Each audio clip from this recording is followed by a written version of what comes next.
Nagpaalala naman po ang pulisya sa publiko na mag-ingat sa mga nakakatransaksyon sa internet. Naaresto po kahapon sa Maynila ang isang suspect na nameke umano ng deposit slips para makuha ang libu-libong pisong halaga na mga produktong binili online. Balitang hatid ni JP Soriano.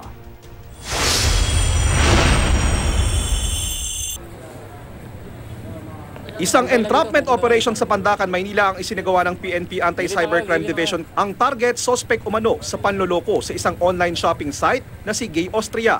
Aabot daw sa 100,000 pisong halaga ng items gaya ng imported na sapatos, damit at makeup. Ang nakuha raw ni Austria sa biktimang si Rica na online seller. Ayon kay Rica, gumamit daw ng pekeng deposit slips bilang pruweba ng bayad sa mga ino-order ang suspect. Ang deposit slips ipinapadala raw sa kanya sa Facebook Messenger, kaya ipinapadeliver na agad ni Rica ang mga produkto. Dahil marami raw ang umu-order sa kanya na nagde-deposit din, di niya raw agad na audit ang padala ni Austria.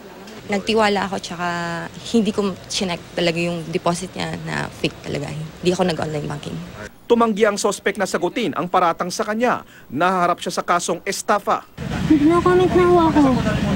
Ayon sa PNP, mula Enero hanggang Mayo ngayong taon, umabot na sa 178 na kaso ng iba't ibang online scam ang naitala nila. Dahil naglipa na ang mga online businesses, paalala ng pulisya, siguraduhing lihitimo ang online business at hindi manloloko ang inyong katransaksyon. Wala yung product mo dyan, at least meron kang opisina. And dapat din meron kang resibo para to identify yung ikaw talaga into online business. JP Soriano, GMA News.